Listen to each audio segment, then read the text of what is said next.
Yeshua no es Dios. Si él hubiera descendido ya divino y perfecto, ¿cuál es el mérito? ¿Para qué? Le están restando con esta ficción todo el mérito. Fue el hecho de que él, como un buscador de la verdad, la encontró y la hizo viva en sí. Y él dejó el conocimiento, todo el conocimiento, para que nosotros, nuestra parte divina, se reconozca como tal.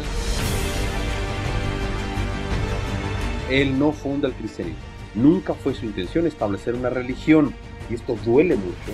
Yeshua no es Dios. Cristo realmente era un revolucionario social. Yeshua, como judío, establece una revuelta. De repente convirtieron al Jesucristo que todos adoran en una versión potencializada.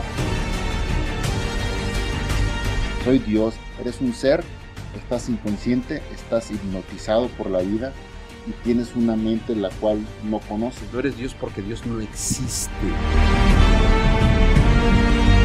El que yo te estoy hablando es el logro máximo en la creación. Es un triunfo que debe ser reconocido. Este es mi Hijo amado en quien me complazco.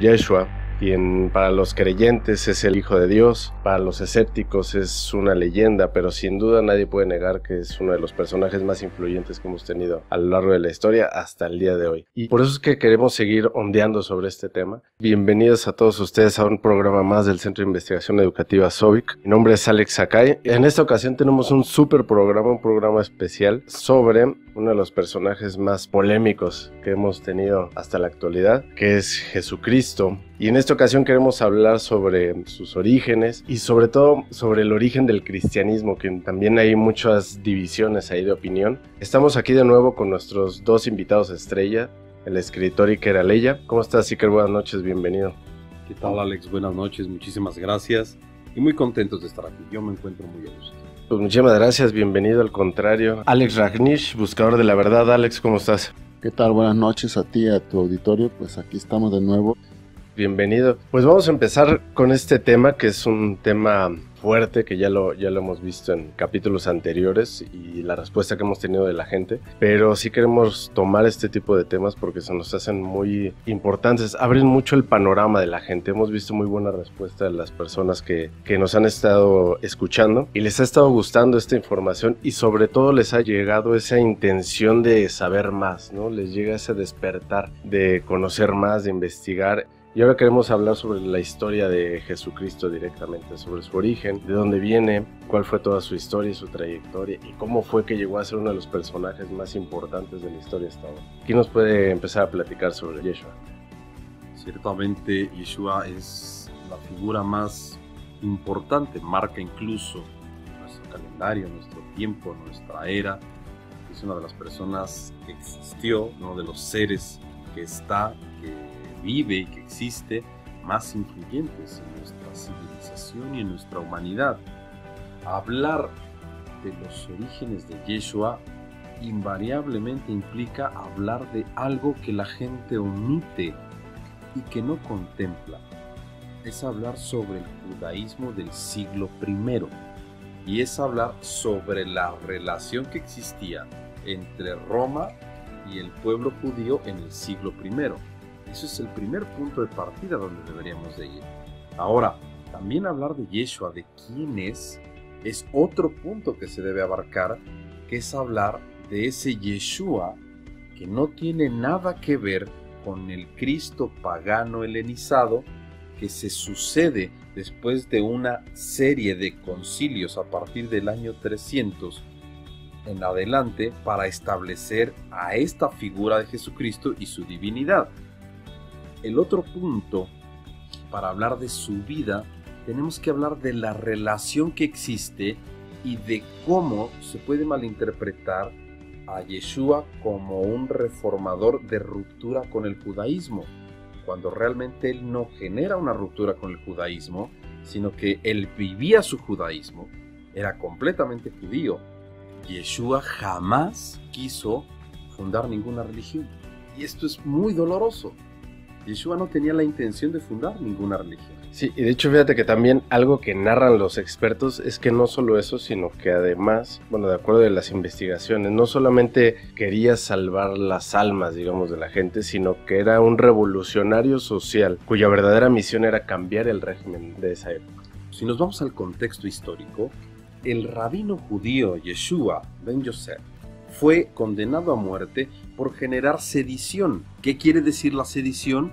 Establecer un grupo de ideas contrarias, reaccionarias, en contra del estado dominante, que era el estado romano. Dominaba y gobernaba a Judea. Recuerda que había un administrador romano en Judea.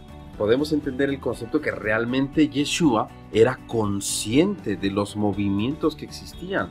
Desde el movimiento zelota que estaba en su época, en el siglo I, que era un movimiento revolucionario, hasta todos los movimientos que hubo antes de su nacimiento, que históricamente él los conocía.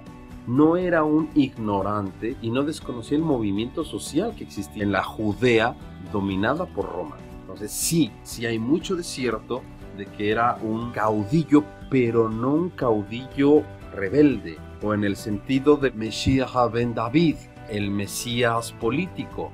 Es más bien un Mesías sacerdotal, es un Mesías sufriente, es un Mesías reformador. Yeshua es un gran personaje que se tiene que abarcar poco a poco. Lo vamos a ir tocando en la medida de lo que se pueda en este programa. Muchísimas gracias, Iker. Alex, ¿cómo podemos empezar este programa? Bueno, así con los primeros 2 puntos que mencionó el maestro Iker, me parece bien. Dentro de esos 2 puntos menciona que él realmente no vino a construir una religión, no era su fin, y que él era un rabino judío. Y él aceptaba y él conocía su origen judío, que dice: yo no he venido a anular la ley ni a los profetas, he venido a darles cumplimiento.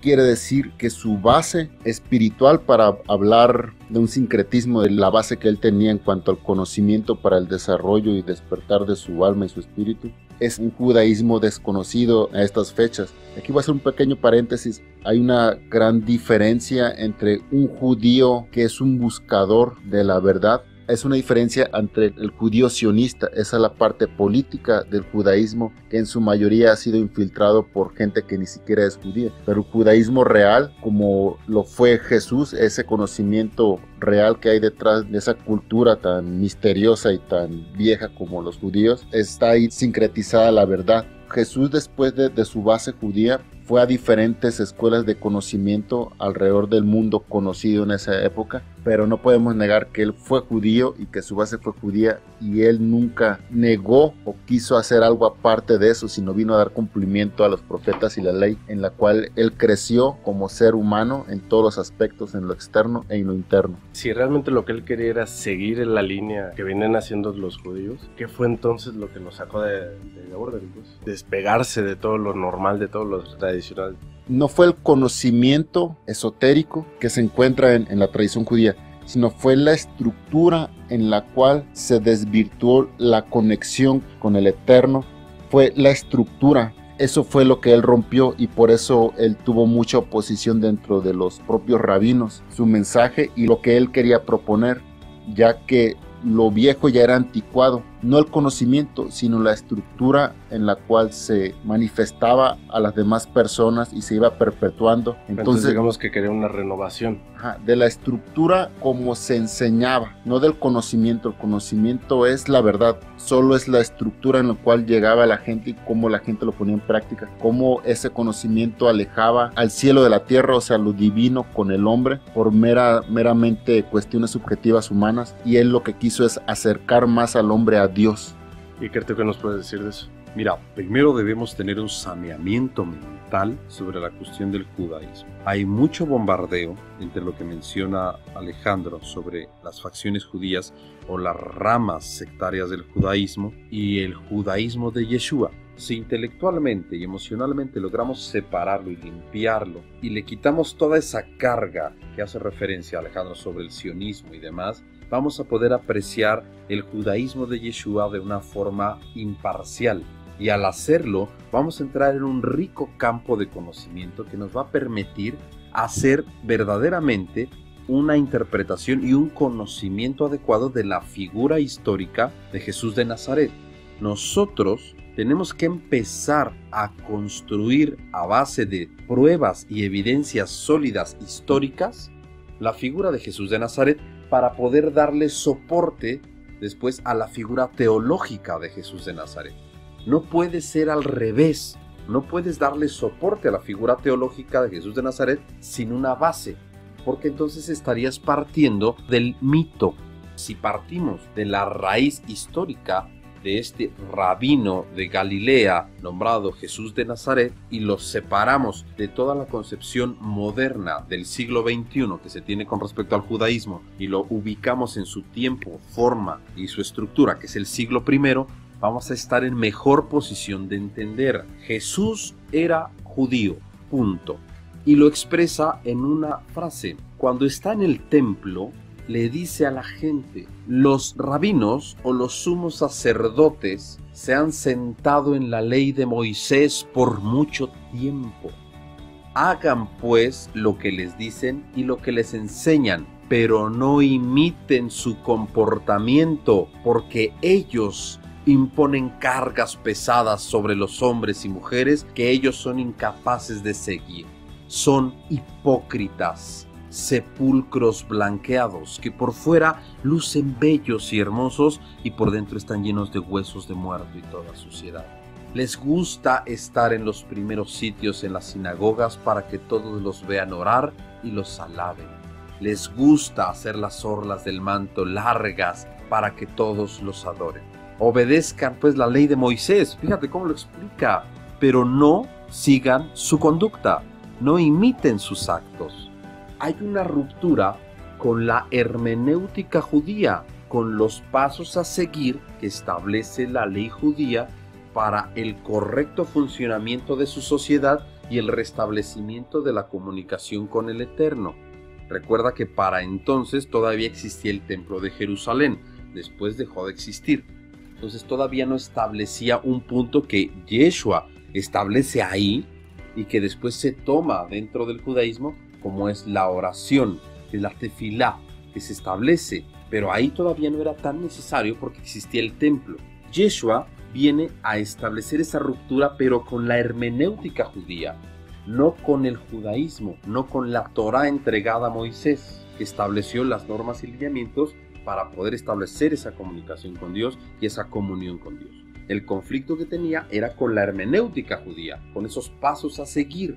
Entonces él establece dentro de sus acciones históricas muchos aspectos que van en contra de lo que los judíos tenían para poder reconocer a un Mesías ben David, a un Mesías político, histórico, social. Para los judíos en el siglo I, Yeshua no calificaba, no tenía los puntos para ser el Mesías dentro del judaísmo ortodoxo.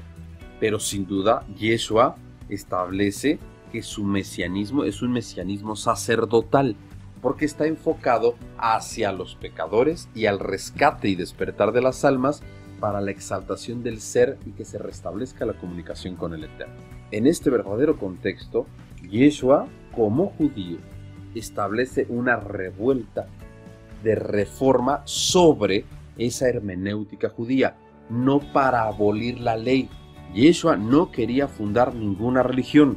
Yeshua no fundó el cristianismo. Él establece, a través del conocimiento que tiene y el respeto profundo que tiene de la Torah, establece nuevamente una pedagogía que acerque el conocimiento a la gente para que restablezca esa conexión con Dios. Y la conexión, digamos, que con toda la gente, ¿no? Porque yo tengo entendido que en ese entonces los judíos estaban, pero como que enfocados en las altas esferas, por así decirlo, de la sociedad, ¿no? Y Jesús es cuando llega directamente a los ladrones, a toda la parte que los judíos no estaban como dejando de lado, digamos, un poco. Vuelvo a lo mismo, tiene que ver con la hermenéutica judía. Por ejemplo, los judíos no pueden acercarse a los muertos, a los cadáveres, a los cuerpos impuros, a las prostitutas, a los recaudadores. Para entender al Jesús histórico del que estamos hablando ahorita. No estamos hablando del Jesús místico o de la teología de Yeshua. Estamos hablando de la historia, como tú preguntaste. Vamos a ver los orígenes. Si queremos entender por qué yo digo capitalmente que el Jesús que la gente adora ahora es un Jesucristo pagano, inventado y que no tiene ninguna relación con el verdadero Yeshua, la gente debe ir al concepto histórico del siglo I y ubicarse en ese marco referencial para entender el contexto al que me estoy refiriendo. Porque de ahí surge el verdadero Yeshua, que sí es hijo de Dios, que sí es el Mesías, que sí estableció la redención y que sí establece las posibilidades para salvación de todos y que realmente se vuelve hijo de Dios y asciende a la eternidad. Todo eso es certero, pero hay que entenderlo en una forma ordenada, sin entrar en paganismos y sin entrar en infiltraciones y sin entrar en sincretismos o amalgamas de otras culturas, de otras deidades. De repente convirtieron al Jesucristo que todos adoran en una versión potencializada de Zeus, de Apolo, de Júpiter. Y ya lo están poniendo en otro plano. No, vamos a ponernos en el contexto del siglo I y entenderlo. Yeshua no vino a establecer el cristianismo. Él no funda el cristianismo. Punto número 1. 2. Nunca fue su intención establecer una religión. 3. Tampoco fue su intención establecer una iglesia. La iglesia surge a partir de la necesidad de perpetuar, salvar y proteger el conocimiento de Yeshua y perpetuarlo para la liberación de los hombres, que eso es diferente. Y recordemos que iglesia proviene de eclesia, que es una asamblea de personas que persiguen un fin. En este sentido, quienes hacen la iglesia y quienes empiezan a dar el fundamento de lo que es la iglesia primitiva son los discípulos. Ellos establecen esa línea. Jesús establece una línea, él y sus discípulos, para predicar el evangelio de buena voluntad y establecer las bases para que venga el reino de Dios. Eso sí vino a hacer. En su predicación, si tú lo analizas, su predicación es muy similar a la de Juan el Bautista. Cuando empieza es: arrepiéntanse porque el reino de los cielos está cerca. Y después les dice: arrepiéntanse porque el reino de los cielos ya está aquí. Realmente eso es su trabajo de Yeshua. No venir realmente a plantear una nueva religión, un dogma, un nuevo sistema político, económico y social. No fue así. Eso sucede después y se empieza a dar hasta muchísimos años después de su muerte. Antes de que vayamos a entrar en el tema de quién entonces funda el cristianismo, Alex, me gustaría preguntarte de todo lo que has indagado en todas tus investigaciones, que son un poco alejadas del cristianismo como tal directo. ¿Qué nos puedes decir de Jesucristo? Me gustaría que regresáramos con eso. Vamos a ir a un corte, amigos, no se vayan y regresamos. Reflexiona esta pregunta. ¿Qué es lo que realmente quieres en la vida? ¿Ser libre financieramente? ¿Construir tu propia empresa? ¿Dejar un legado? Ahora pregúntate, ¿qué te lo impide? Hace poco tiempo me hice esa misma pregunta, hasta que descubrí algo increíble, y queremos compartírtelo contigo. Te voy a enseñar ahora un método que te aseguro impulsará tu vida para siempre. Si estás listo, dale clic ahora al enlace que aparece aquí. Este es el momento de impulsar tu potencial y empoderarte para siempre. Bien, amigos, pues ya estamos aquí de regreso y le preguntaba a Alex, siendo él un buscador de la verdad, ¿qué nos puede decir de Jesucristo o qué dicen las otras corrientes, los demás expertos, los demás iluminados? ¿Qué mencionan sobre Cristo? Bueno, es una ramificación tremenda. Digamos que la desinformación y la ignorancia es un árbol que tiene un montón de ramas y cada rama a la cual se le acomode la gente se adapta a diferente malinterpretación. Y he investigado no solo fuentes sino diferentes facciones que creen tener la verdad de Jesús, pero todas parten de la misma, del concepto helenista pagano, quitándole así todo el mérito a la imagen real de Jesucristo.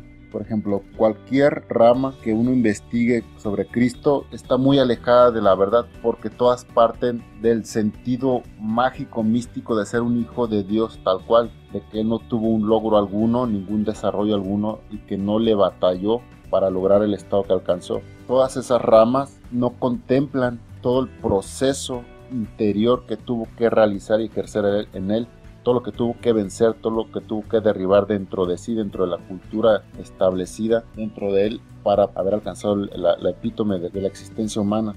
¿Por qué digo esto? Porque todo el conocimiento que me he encontrado le dan una connotación ya divinizada de que él ya vino divino. que tuvo el poder interior necesario para hacerse un recipiente totalmente digno para conectar con la fuente, para iluminarse. ¿Qué es la iluminación? Es alcanzar el estado directo, el estado de conciencia en el cual te conectas con la fuente creadora. En este caso, Jesús fue el receptáculo más perfecto y más limpio y puro, más digno que ha alcanzado. Y esto que estoy diciendo no lo tienen los demás personajes a los cuales se le atribuye la denominación Jesús o Jesucristo o Cristo o el Mesías. Es una división tremenda y es una distancia tremenda entre el Jesús real, el humano que alcanzó por base de mucho sacrificio, esfuerzo y conocimiento aplicado en sí para alcanzar tal estatura y desarrollo, para potencializar todo lo que tenía latente, lo que tenemos latente todos nosotros. Él logró que la semilla floreciera. En cambio, la otra visión de cualquier rama que tú busques, él no tuvo ningún mérito, él simplemente nació como ya florecido y floreció en base a un tremendo esfuerzo y un tremendo conocimiento aplicado donde pudo detonar todas esas posibilidades que tenemos nosotros. Todos lo ven como el máximo exponente. Es que lo es, pero hay que entender el contexto de dónde sale. Si queremos investigar algo seriamente y portarnos serios, realmente tenemos que ir a las fuentes y a las bases. Por eso es importante, para empezar a acercarse a conocer realmente a Yeshua, tienes que irte a la base histórica y a la base religiosa de su génesis. Realmente tienes que ver el génesis de Yeshua, y eso es judío. O sea, eso tiene que ver con la Torah. O sea, tenemos que ir aquí por partes. Yeshua, y lo vamos a expresar tal como es, Yeshua fue un ser humano, al igual que nosotros, que en el proceso de encarnación también fue una esencia divina en el sentido de la dimensionalidad a la que pertenece. Cuidado con lo que estoy diciendo. Es una esencia divina porque pertenece a otra dimensión que está fuera de la materia y del tiempo. Cuando esa esencia se emana y entra en la materia y el tiempo, experimenta la encarnación. Y al experimentar la encarnación, se transforma en un ser. Al habitar en la condición de este recipiente humano, se convierte en un ser humano, una unidad. Dos dimensiones se conjuntan en una sola para poder experimentar la creación, poder ser partícipe y poder ser capaz de la creación y así ser capaces de Dios. Nunca la emanación va a ser mucho más que el emanador. La emanación nunca va a ser consciente previamente que el emanador. La emanación puede existir en la preexistencia del emanador, que en este caso es el eterno, pero la emanación no es consciente en esa preexistencia, porque solamente pertenece a la inteligencia y conciencia del emanador. Por tal, cuando desciende con fundamento, lo que estoy diciendo, como una esencia inconsciente. ¿Inconsciente de qué? De su dimensión y de su condición, de donde proviene.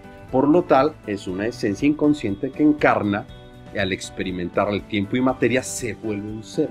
Y al ser se le otorga esta humanidad, se viste de esta humanidad. Por eso dice en un escrito, cuando a Yeshua se le puso el ropaje apropiado, hizo el juramento de la sagrada fraternidad, que eso es la toma de aire de experiencia de la vida. Ahí es cuando empieza el mismo principio que tuvo Yeshua, lo tuvimos todos. Todos han experimentado absolutamente eso. Yeshua, por consiguiente, es un ser humano que sí fue una esencia divina porque pertenecía a la dimensión de la divinidad que está más allá de la materia y el tiempo, pero ahora es un ser inconsciente de sí que tiene que experimentar la creación para poder fortalecerse y así tornarse consciente de sí y ser consciente. Para esto, en el momento de cuando está descendiendo, se está creando un alma a través de la concepción y la generación de un cuerpo, de un recipiente. ¿Y eso es lo que nosotros debemos de hacer exactamente? Es lo que ya hiciste. Todos lo hacemos. Pero seguimos inconscientes. Exactamente. Okay. A ese punto voy. Todos compartimos esa hermandad con Yeshua. Por eso Yeshua dice, no le digan padre en la tierra a cualquiera, porque solo tienen un padre. Y hay que entender por qué dice padre. hay que entenderlo. Hay que irnos a la mentalidad judía del siglo I y hay que entender la Torá y el Zohar. ¿Por qué se refiere a Padre? ¿Por qué le llaman Padre? Padre es la acción de emanación, de carga positiva. Es quien otorga, quien da, quien provee. Se le da la connotación de Padre porque es el que otorga. Es de carga positiva, o para nosotros en nuestro mundo, ese espíritu o emanación es masculino, porque da. Es una cuestión de dimensionalidad y de naturaleza de la mística terrestre infundada por la mística celeste. Todos experimentamos eso. Se le nombra Padre a la emanación espiritual, o sea, al espíritu del Eterno que está imbuido en toda la materia y el tiempo para poderse hacer presente, generar presencia, y así puede haber omnipresencia, omnisciente. Y la omnisciencia del Eterno se da por la permanencia en todos los nacimientos de las esencias que toman materia y carne. Eso es un tema complejísimo, pero es el punto donde se debe de estudiar para entender por qué Yeshua le llama Abba, por qué le dice Padre. Es del emanador a la emanación, y la tierra o Gaia es la emanación, es madre, es la matriz. Madre, matriz, de ahí viene, no tiene nada que ver. Entonces Yeshua le llama Abba a esa parte emanadora para que resida en la materia. Por eso cuando él explica y dice en la oración Padre Nuestro, es el nivel de comprensión de todas las esencias encarnadas que se tornaron en seres para que ellos puedan recordar el origen y así puedan tornarse en un camino de concientización de sí mismos. Por eso es Padre Nuestro. Si queremos entender a Yeshua, tenemos que irnos forzosamente a ese punto. Vámonos por partes. Yeshua, para empezar, no es Dios, y esto duele mucho. Yeshua no es Dios. Yeshua vivió como un ser humano. Yeshua alcanzó la dignidad de Hijo de Dios. Yeshua no fundó ninguna religión. Sobre todo, Yeshua no era cristiano. Y la gente debe aprenderlo y debe aceptarlo. Yeshua no era cristiano, era judío. Y jamás entró en la concepción de Yeshua, ahí, en el siglo donde él vivía, donde él se manifestó, fundar otra religión. No pasa, no existió.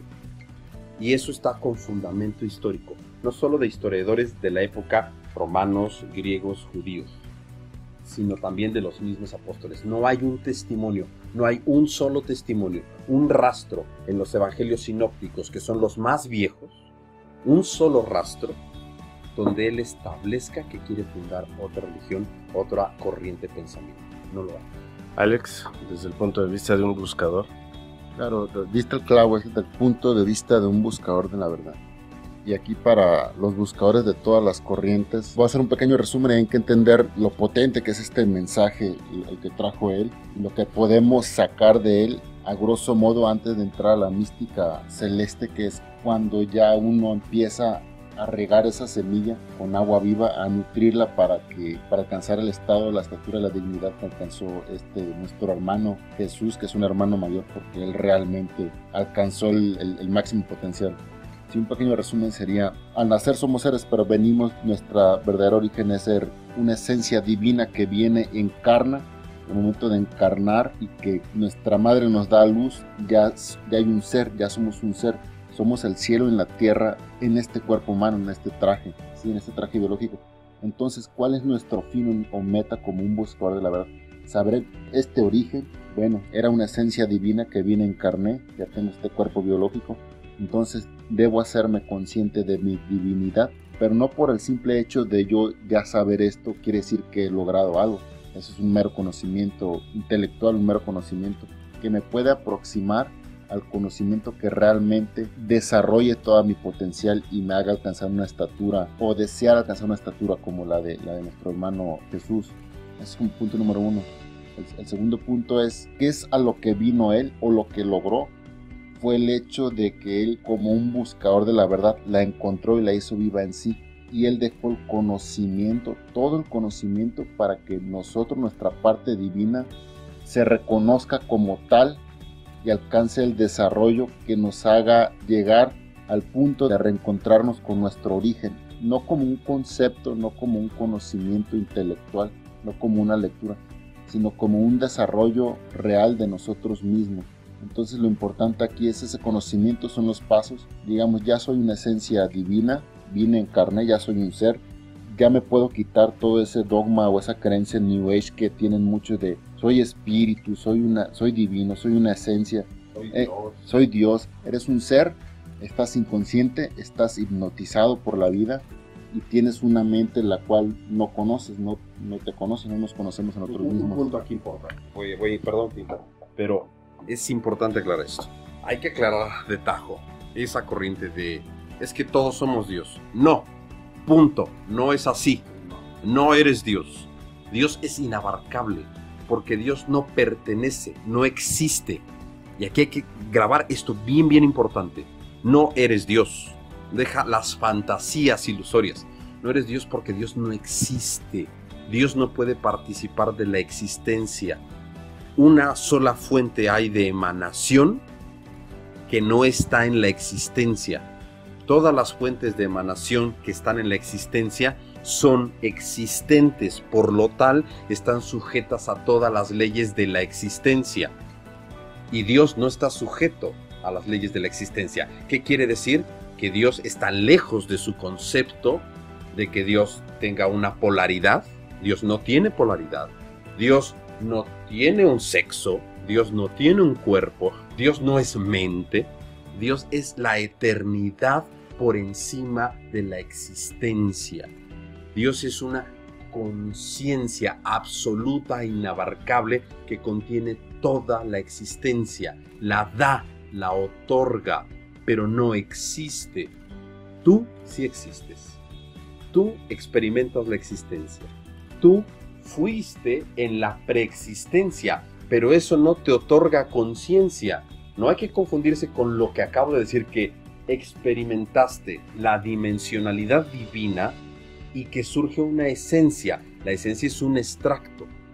Es un extracto, pero ese cambio dimensional te otorga existencia, porque para poder desarrollarte y volverte ser y ser consciente de ti y alcanzar la individualidad y ser independiente de Dios y poder tener libre albedrío y ejecución, eso te vuelve existente. Por lo tal no eres Dios, pero puedes alcanzar por esa particularidad dimensional de la que emanaste, puedes alcanzar la dignidad de hijo de Dios. ¿Qué quiere decir esta dignidad?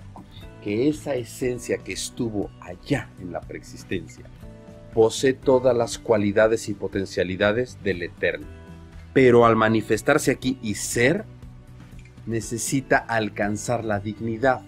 La dignidad es y solo es cuando todas las potencias se han desarrollado.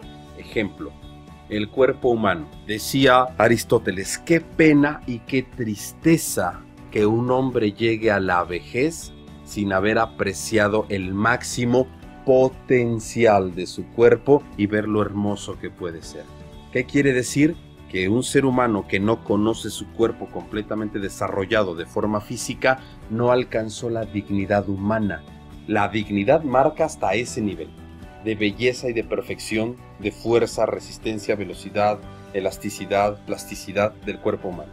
Que los humanos no sean humanos dignos y no alcancen la dignidad humana es irrelevante, pero la dignidad marca hasta esa estatura. Por eso en la espiritualidad se le llama alcanzar la estatura espiritual.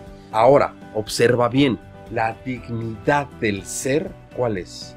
Recordar su origen, de dónde viene, y al recordar de dónde viene, comprende las potencialidades que tiene en la materia, pero se reconoce como una creación o una existencia, por lo cual no es un emanador fuera de la existencia, sino una emanación que puede emanar dentro de la existencia. Y espero que no se pierdan con eso. ¿Qué quiere decir? Que si hace los esfuerzos suficientes y se sobrepone a la condición humana y puede trascender su propia existencia, alcanza la estatura, la dignidad que está intrínseca en lo que fue su origen, que es la divinidad.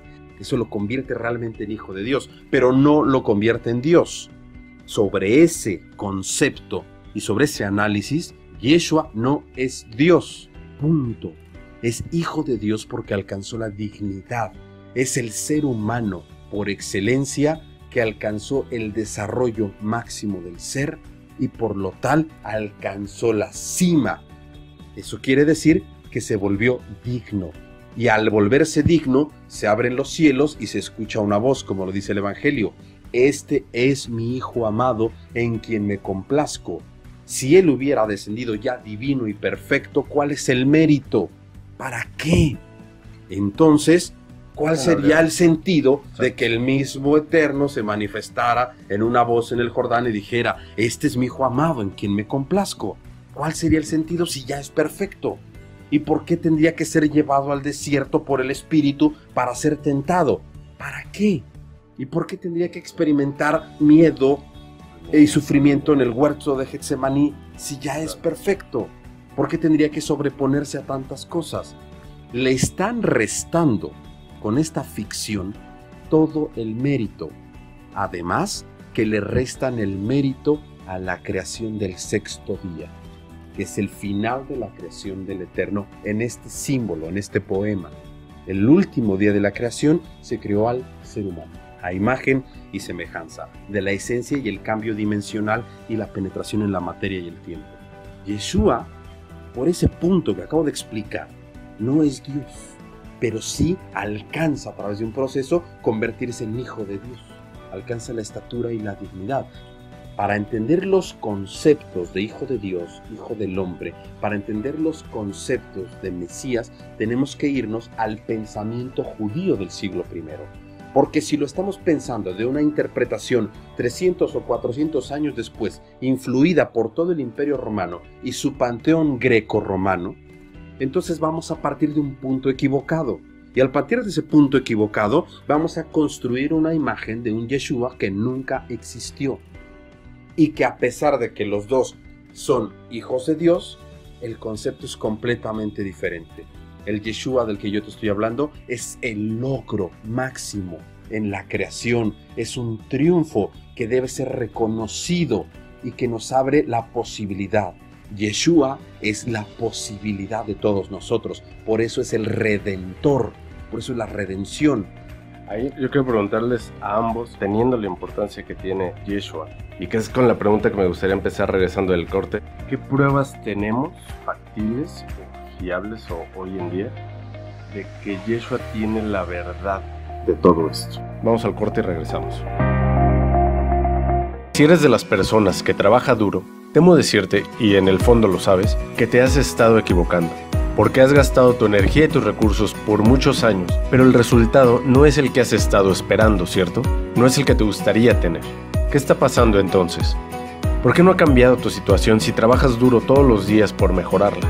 Y la respuesta es esta. Tienes que empezar a buscar nuevas estrategias si realmente quieres cambiar tu vida. Pero tienes que preguntarte cuánto tiempo más vas a dejar pasar.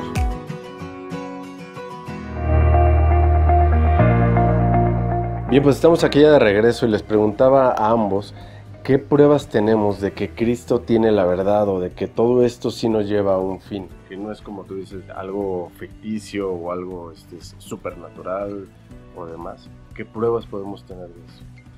Los efectos. Para comprobar si algo es verdadero, observa el método científico.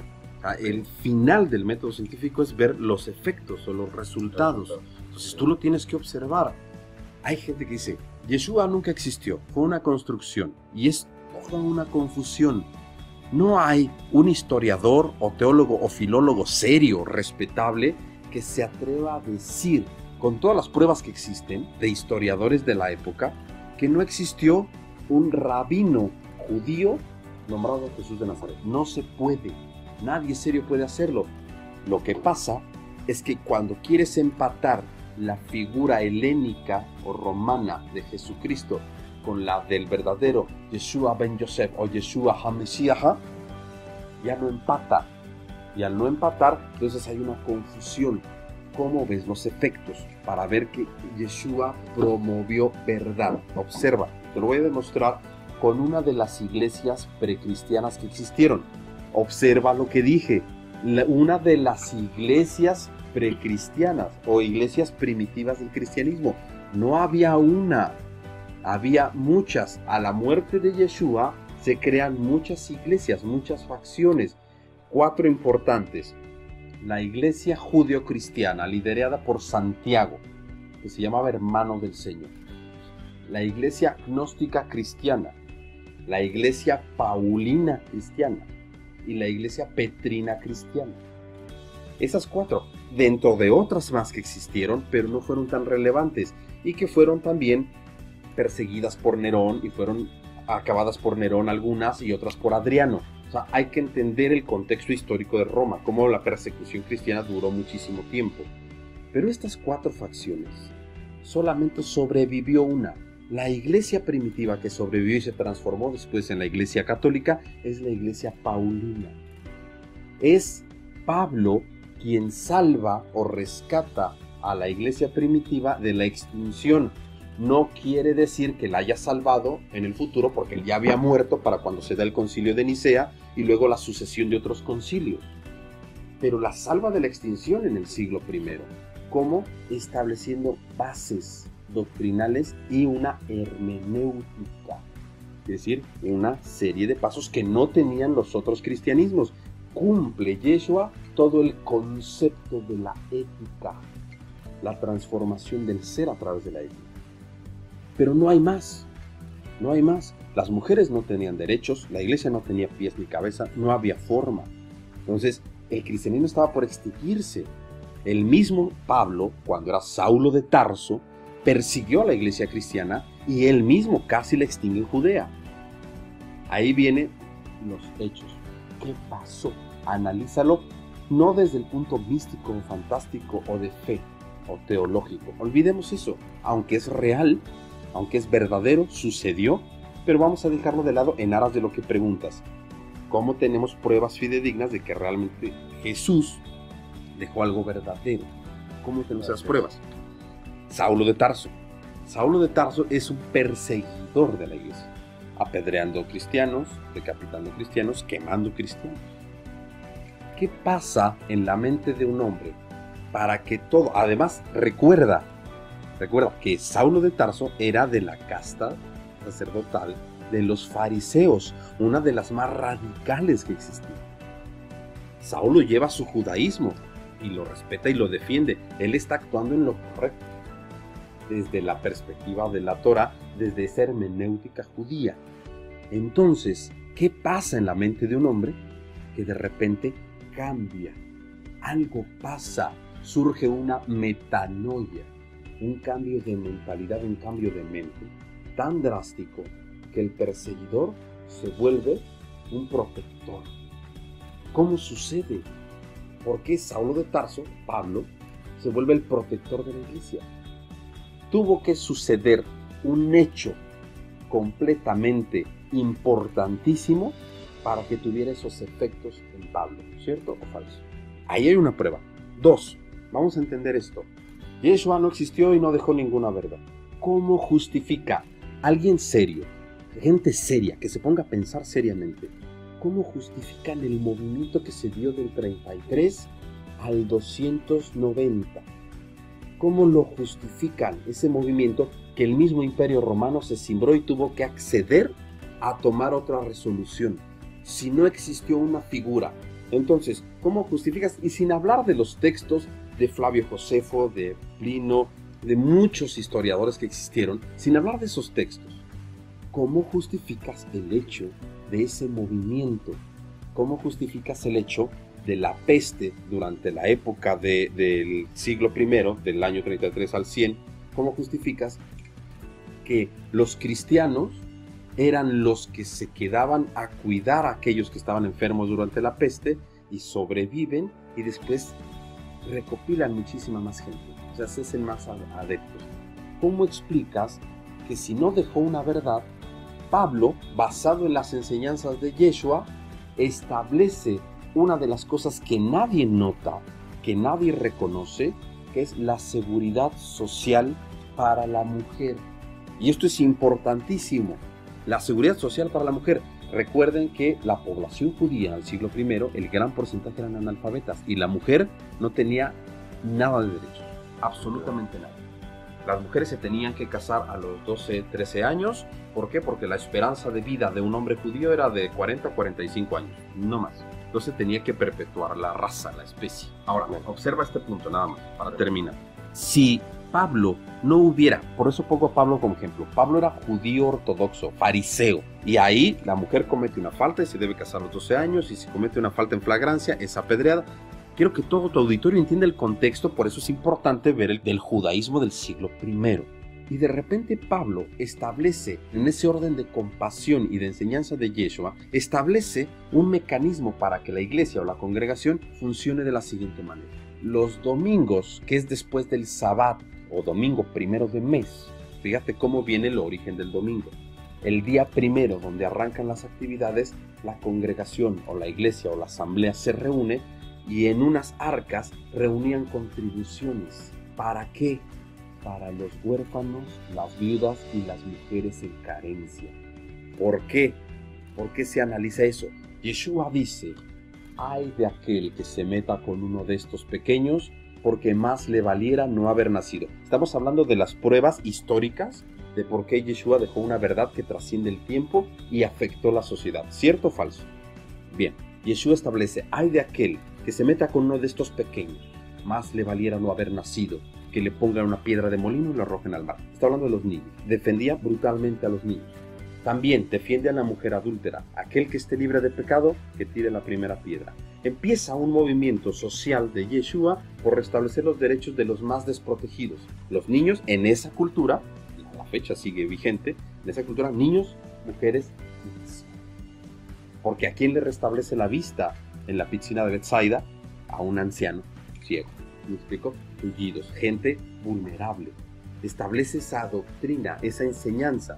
Pablo la rescata y la lleva a una praxis, a una hermenéutica que permite con estos pasos llevarla a la ejecución. Y entonces, los domingos, primero de mes, se establece esta caridad. ¿Para qué? Para que las mujeres que se hacían bautizar, les otorgaban seguridad social. ¿Qué quiere decir? Que ya no tenían que las hijas casarse a los 12 o 13 años. Ya se podían casar después de los 16 años y podían elegir si se casaban o no. Imagínate el impacto que eso era en la sociedad judía del siglo I. Segundo, una mujer en el siglo I, en la sociedad judía, se casaba muy pronto y tenía muchísimos hijos. Y no todos sobrevivían. La mortalidad infantil era muy alta. Y entonces Pablo establece que a través de ese recurso de seguridad social, las mujeres ya no tienen que dejar morir de hambre a los hijos o venderlos como esclavos para poder criar al que quiera. ¿Te imaginas el impacto que hace eso en una mujer? ¿Y cómo lo obtienes? No lo tienes que obtener a través de muchos sacrificios y estragos dentro de la religión ortodoxa judía, y tampoco lo tienes que hacer a través de la conversión hacia los griegos, que te perdían muchísimas oblaciones y era muy costoso. Realmente en esa época solo los ricos y millonarios alcanzaban la salvación de las almas, ¿no? En ese contexto. Entonces Pablo establece eso, esa caridad, esa piedad enseñada por Yeshua. O sea, Yeshua transmite ese movimiento social y las mujeres se sienten seguras y entonces se hacen bautizar. Es mucho más sencillo hacerse bautizar y recibir la enseñanza y garantizar la seguridad social de ellas y su descendencia, que se empezaron a llenar las iglesias de gente, y gente que donaba para poder asegurar. El último punto que prueba fundamentalmente es un hecho sociológico que tiene que ver directamente con la resurrección. Cuando Yeshua muere en la cruz, y nadie puede negar que muere en la cruz, de hecho hay historiadores romanos que narran la muerte de la cruz. Cuando Yeshua muere en la cruz, ahí los discípulos se dispersan y se esconden. Durante esos 8 días están escondidos aterrados, verdaderamente aterrados. Incluso planean huir a otros lados para sobrevivir, pues están siendo perseguidos. Ponte en ese sentido de empatía. Tú estás en el siglo I viviendo, ves la muerte de tu maestro, al que no consideras, hay que aclarar que no lo consideraban ni Dios, no lo consideraron el eterno, estamos hablando de la sociedad judía, sería blasfemia, ¿entiendes? Pero sí lo consideraban el Mesías e hijo de Dios. Son cosas diferentes. Están ocultos, tú estás oculto. Imagínense que ustedes están ocultos, aterrados, y de repente sales sin miedo a morir. Punto número 1. Sales sin miedo a morir para proclamar la enseñanza de tu maestro que murió en la cruz. Que sabes que esa enseñanza radical hace que lo hayan mandado a la cruz y que también te acusan de sedición. No solo tu maestro fue sedicioso, sino tú, al ser su seguidor, eres sedicioso. Por eso cuando Pedro lo niega, le dicen, tú estabas con Yeshua, tu hablar te delata. Entonces, ¿qué pasa? Salen sin ápice de miedo para proclamar el evangelio, para proclamar la enseñanza de Yeshua. ¿Y cómo se transmitía? De forma oral. Tenían que hablar. En esa época no existían ni fanzines, ni había libros, ni había notas, nada. Se tenía que transmitir oral. ¿Qué quiere decir? Tenías que salir a la calle e ir a hablar con la gente. ¿Qué pasó? Ustedes díganme. ¿Cómo surge esa metanoia? ¿Qué pasó? Te viste a tu maestro morir, todo se acabó, estás aterrado, estás escondido y de repente sales con todo el valor sin miedo a la muerte. Ya no te importa morir y de la peor manera. No te interesa, no le temes. ¿Por qué? ¿Por qué si no hay verdad en la vida, obra y enseñanza de Yeshua? ¿Qué quiere decir? Que algo pasó, que algo presenciaron que transformó su mente. Y al transformar su mente, ellos se liberaron del pecado. Y eso tiene que ver directamente con la resurrección. Si lo vemos así, pues hay muchos. Y podría continuar con una lista enorme, pero no nos va a dar tiempo y ya me super extendí. Una lista enorme de efectos de la enseñanza de Yeshua que afectan el mundo y la realidad, la transforman, y que eso es el fundamento de que es verdad, porque tiene la capacidad de transformar. Alex, me gustaría escuchar tu punto de vista sobre esto, pero nos vamos a ir antes a una pequeña pausa. Vamos a regresar ya con la parte final de este programa, así que quédense aquí con nosotros, no se vayan, regresamos. Ahora, ¿cuál es la verdadera razón por la que no has crecido? ¿Qué los detiene realmente del éxito? ¿Se lo han preguntado? Porque no son los recursos, ya lo vimos antes. ¿Qué te detiene realmente? Y la respuesta eres tú mismo. Tu propia mejor versión te está intimidando. Velo de esta manera. Tienes que entender que debes cambiar por alguien que en este momento no te sientes cómodo. No te viste a ti mismo en ese nivel superior, no te identificaste con esa versión superior tuya, porque en este momento no tienes las herramientas para hacerlo, o tienes dudas de cómo hacerlo, lo que crees ahora que te está deteniendo. Lo quieres, pero no lo eres. Y eso te incomoda. No es falta de capacidades o de autoestima, es decisión de quién quiero ser, de que lo aceptes como propio, como tuyo, aunque se sienta extraño a lo que eres ahora. Confuso, con dudas, con inseguridades, cuando tomes esa decisión, tu ser se protege con tus acciones y tus acciones se fortalecen con tus resultados. Y entonces empieza la espiral ascendente de la construcción de esa mejor versión tuya. Cuando te des cuenta y enfrentes y superes esto, podrás entonces crecer, podrás entonces transformarte y trascender a la mejor versión de ti mismo. Bueno, pues estamos ya por terminar el programa, que sin duda nos han compartido información muy interesante y valiosa. Y antes del corte hablábamos sobre las pruebas que existen de la veracidad del mensaje de Cristo, y que ya nos comentó varias, y ahora le toca el turno a Alex como buscador de la verdad. Alex, ¿qué pruebas tú has encontrado de que Jesucristo o Yeshua tiene la verdad? Primeramente, pues las bases históricas, el contexto en el cual se vivió, y todo, como aquí menciona Maestro Iker, todos los efectos que se generaron alrededor. Si el personaje, si esta persona no hubiese existido, muchos efectos que se desencadenaron y afectan la realidad y la han transformado hasta ahorita no existieran, y eso se puede rastrear. Quisiera yo hablar sobre esa imagen falsa que se ha dado, porque mucha gente que es buscadora o tiene esa inquietud dentro, pero luego se topa con la imagen falsa de Jesús, con esa imagen divina, con esa imagen helenista, con ese sincretismo de muchas otras religiones, se topa y te están alejando de la verdad, te están alejando del verdadero conocimiento que dejó Jesús el Cristo, el real. ¿Y qué conocimiento dejó? el que te lleva a alcanzar la dignidad para conocer a Dios, para conectarte con la eternidad, ¿sí? Con esa conciencia creadora, para reclamar tu origen divino como esencia divina que fuiste, haces una conexión. Pero si tú desde ahorita ya estás renegando y te estás alejando de eso, pues ya estás perdido y no tienes una posibilidad, porque ya das por hecho, porque te tragas el copy-paste, te tragas el sincretismo pagano que se hizo en el concilio de Nicea y demás concilios, ese fue el primero, el de Nicea. Te estás tragando eso, o sea, la oscuridad, la gente o los seres que no quieren que tú te escapes de estas leyes, de esta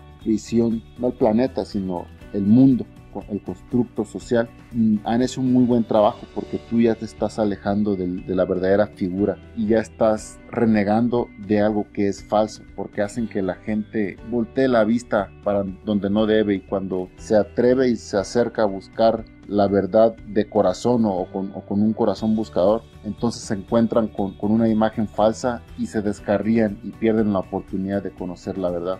Hay una parte en el Evangelio que describe lo que Alejandro acaba de decir. Son palabras de Yeshua sobre aquellos que niegan todo, dudan todo, pero también se mofan o hacen claudicar o caer a aquellos que están empezando con un corazón noble en su búsqueda.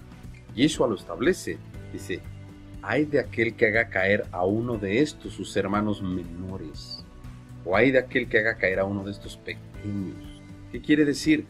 El pecado o el error está en que si no tienes un conocimiento de causa fidedigno y tú haces caer la fe de alguien, por eso digo con tanto hincapié, toda la gente se le debe respetar su modelo de universo y su modelo de cosmos, su modelo de realidad, por perfecto o imperfecto que sea.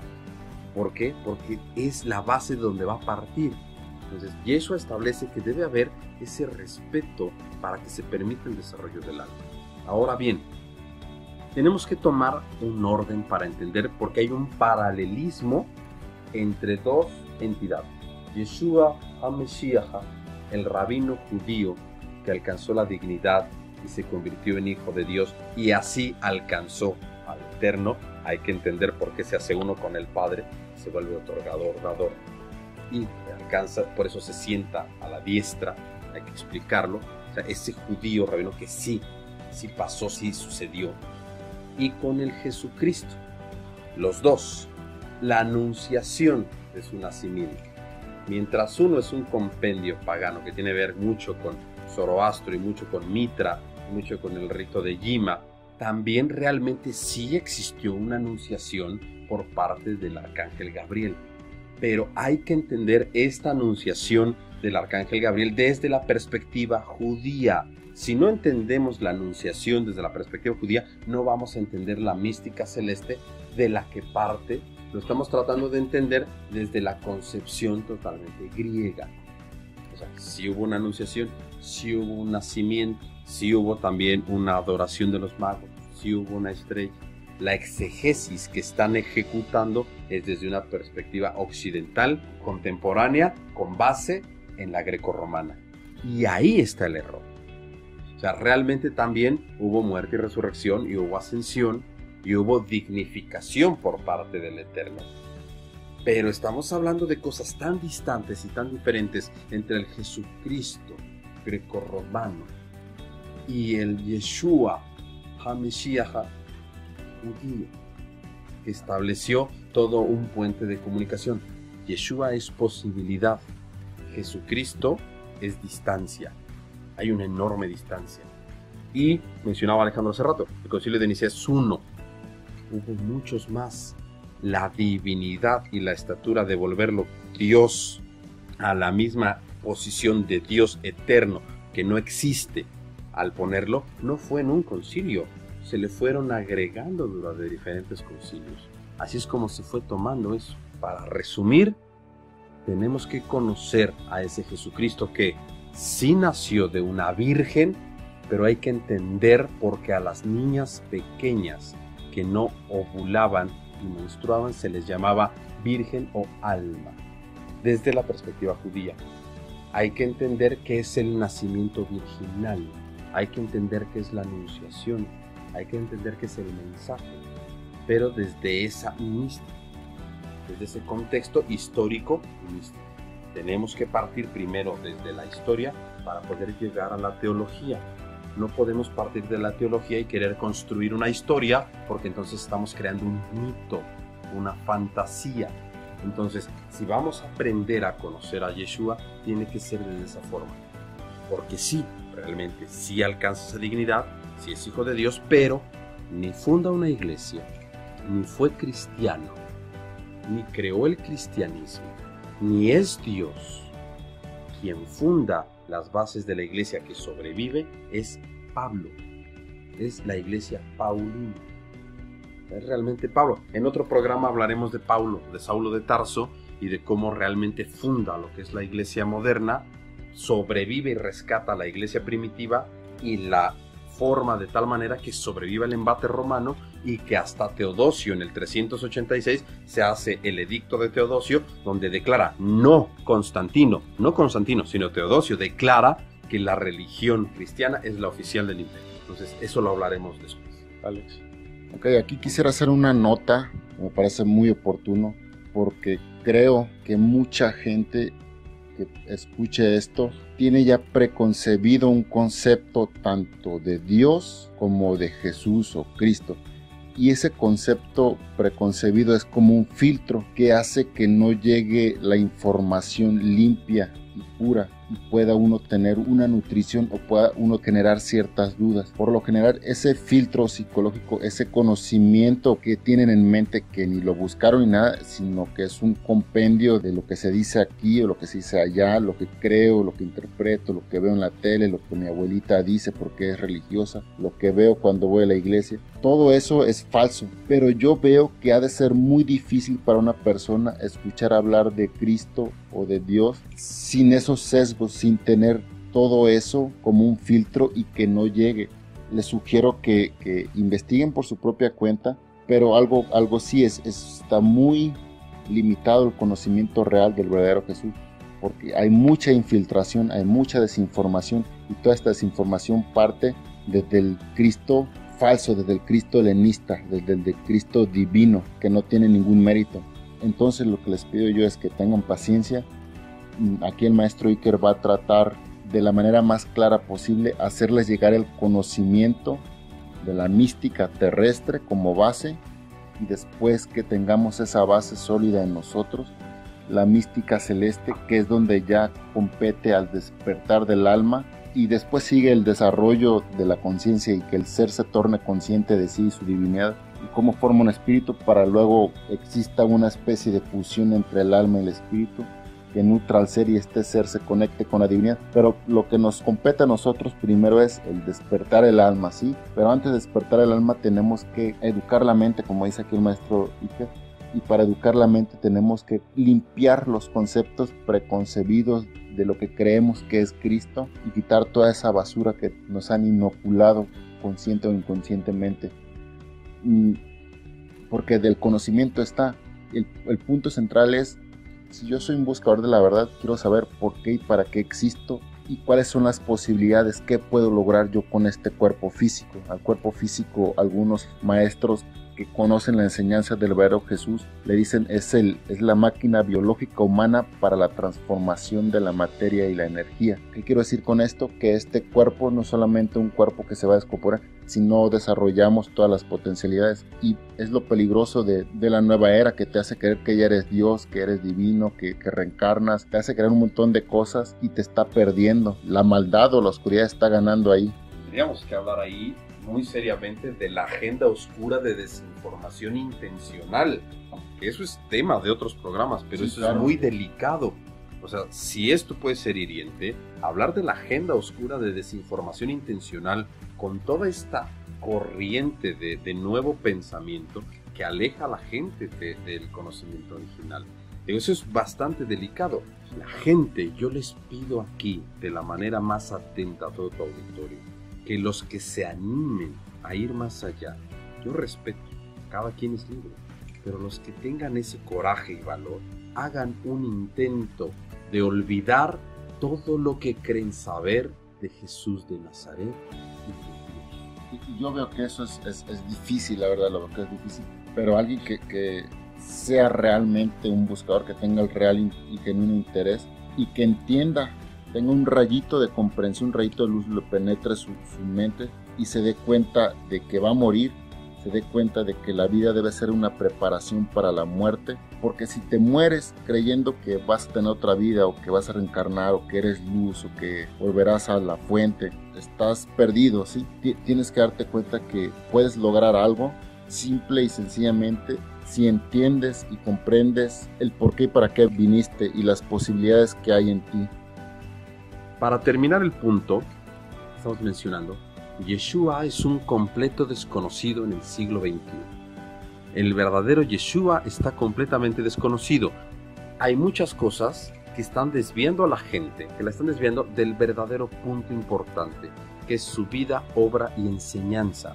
La vida y obra y enseñanza es la ruta que nos dejó como herencia para poder liberarnos, para poder liberar nuestra mente, que es el primer paso, para que tengamos mayor posición y oportunidad de despertar el alma, para que el alma cumpla su función. Eso es la Virgen María, lo voy a explicar en una conferencia que está por venir, que es quién es realmente Jesús de Nazaret, y en la conferencia vamos a hablar en la primera parte de la anunciación y el nacimiento de Yeshua, lo que es la mística celeste y mística terrestre, no solo el aspecto histórico, sino ahora el simbolismo y lo que realmente significa desde la mística terrestre y celeste que la Virgen María esté amamantando al niño, que el ángel Gabriel se le anuncie y que lo estén adorando los magos en el pesebre. Todos esos simbolismos tienen que ver directamente con trabajo práctico que está protegido para poder educar la mente, despertar el alma y nutrir y desarrollar al ser para formar espíritu y así alcanzar la estatura y dignidad de ser hijo de Dios. Ok, y para entender estas terminologías, para la gente que se le dificulta o no la cacha, sí, o que no la comprende, no lo conoce por ser un lenguaje nuevo, por ser una exposición nueva, le recomiendo yo esto que se va a hacer próximamente, la conferencia de los 5 poderes. ¿Por qué? Porque es parte de la mística terrestre, es parte de las bases que se necesitan para comprender lo elevado. No podemos pasar a lo elevado si no comprendemos esto.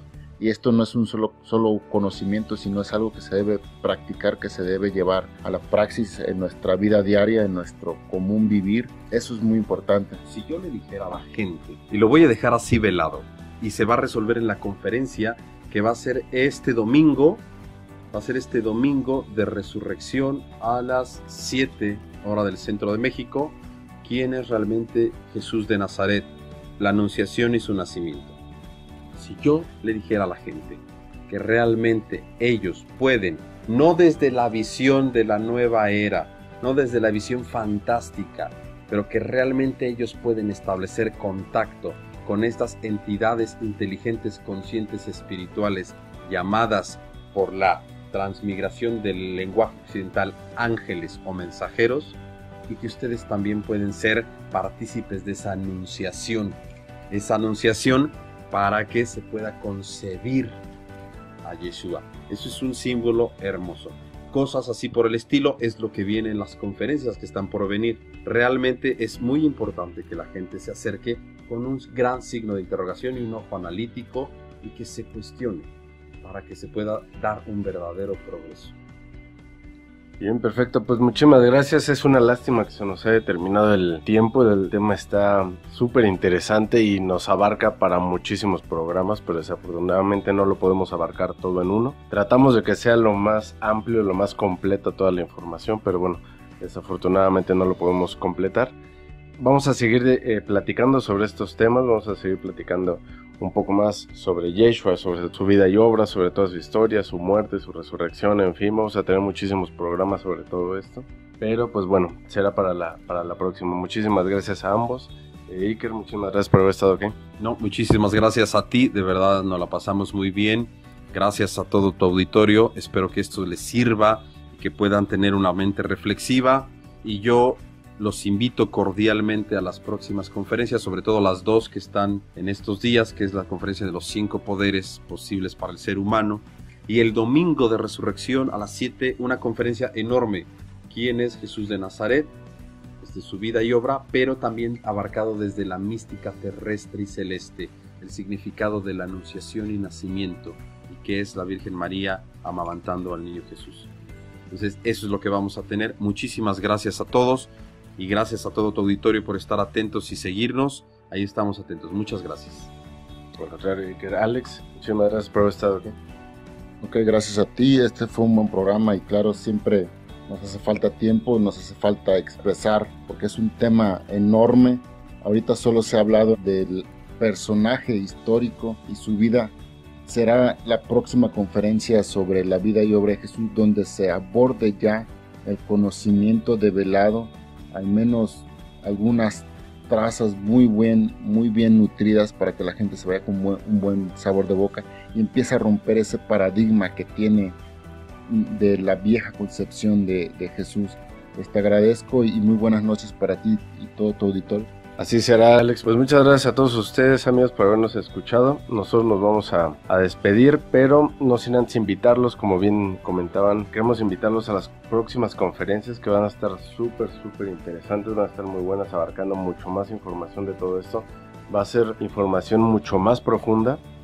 Se va a abarcar muchos temas que no se pueden abarcar aquí en este programa y pues bueno, al ser en vivo se hace mucho más dinámica la información, ustedes van a poder interactuar también con ellos, entonces la verdad es de que se ponen bastante interesantes. Aquí abajo de este video van a tener toda la información, en nuestras redes sociales tienen toda la información también de estas conferencias. Así que los invitamos a que vayan a todos los eventos, a todas las conferencias. Vamos a seguir compartiendo y subiendo podcasts a través de Spotify, a través de Anchor, de todas nuestras plataformas. Van a tener ahí toda la información para que no nos dejen de escuchar, para que nos sigan, para que compartan nuestra página, nuestra información, para que lleven esta información a más gente, porque es importante que más gente conozca sobre todo esto y empezamos a hacer, digamos, un grupo más fuerte en cuanto a esta información que es de muchísimo valor. Nosotros lo vemos así y por eso es que se lo hacemos llegar a todos ustedes. Espero que ustedes también lo vean de esa manera. No solamente compartimos información sobre la trascendencia espiritual, sino sobre el empoderamiento personal, así que también los invitamos a que se metan a nuestras páginas, que vean los productos que tenemos sobre empoderamiento personal y se metan y se inscriban a nuestros proyectos. Muchísimas gracias, nosotros nos despedimos. Mi nombre es Alex Sakai, los esperamos para la próxima y recuerda, no solo escuches, implementa y transforma tu vida.